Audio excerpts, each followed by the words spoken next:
Hello, and welcome back to the Reading Corner with Matthew.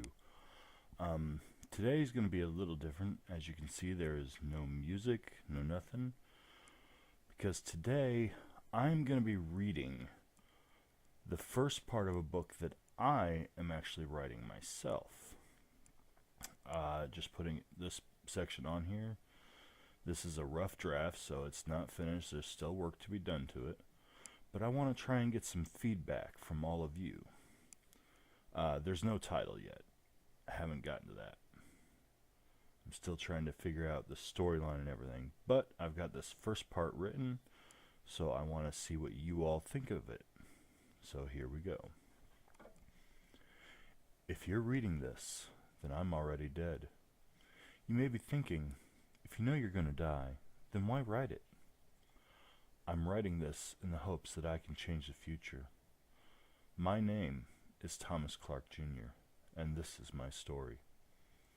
I was born in a small farming town in northern Indiana to Thomas Clark Sr. and Robin Clark. My father was an asshole and a drunk. He would constantly call my mother every name in the book. How she put up with it, I'll never know. My mother was an elementary school teacher. She would come home tired, make dinner, and still have energy to take care of me and my two sisters. Delilah is my oldest sister by 6 years. Ruth was 4 years older than me. I'm surprised I didn't grow up to be gender challenged. The first 13 years of my life I was put in dresses, had makeup put on me, and forced to have tea parties with stuffed animals. The day they grew past tea parties was the happiest day of my life. We were all happy for the most part, as long as my dad wasn't around.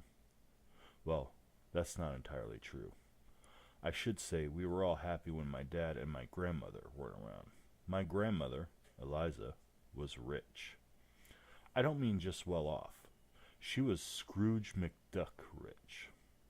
She felt that being rich made her more important than anyone else, and she made sure everyone knew it. She would stick her nose up at anyone who didn't have money like her. Thankfully, the only time we really saw her was on the holidays. That all changed the Christmas after I turned 12. We were halfway through the presents when she showed up. You could almost feel the room fill with malice from my parents. But they couldn't do anything about it. My grandmother owned the house we lived in, and so my parents had to always play nice when she showed up. We finished opening presents and were just cleaning up when she asked to speak to my mother in the kitchen. It wasn't 5 minutes before we heard them yelling at each other. My mother was usually good at holding her temper. She never once yelled or argued while my sisters and I were there.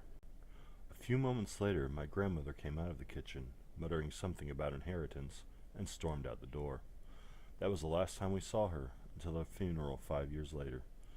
It seemed like a rather quick funeral compared to most. The priest recited verses from the Bible in double time. The 5 people in attendance, other than us, seemed bored and kept yawning. At the end of the funeral, a man walked up to us and identified himself as our grandmother's lawyer. He asked for my sisters and I to follow him for the reading of the will.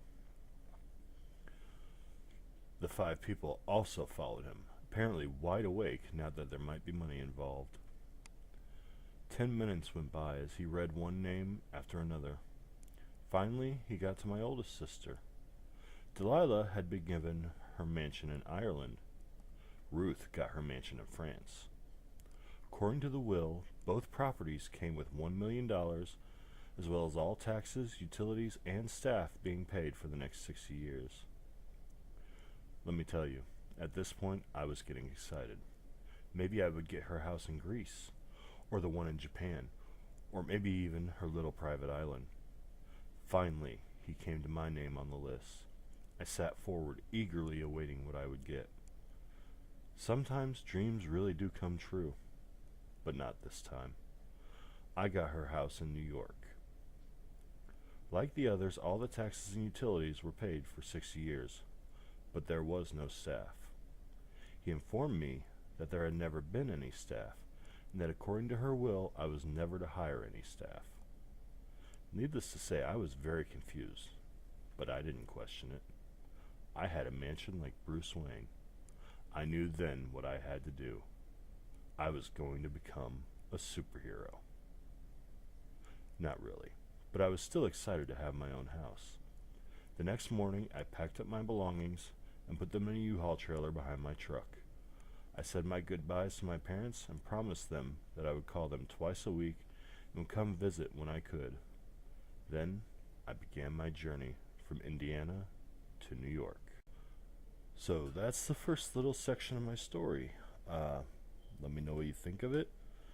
Hopefully, I get some good feedback or some bad feedback. Any feedback is good feedback in my case.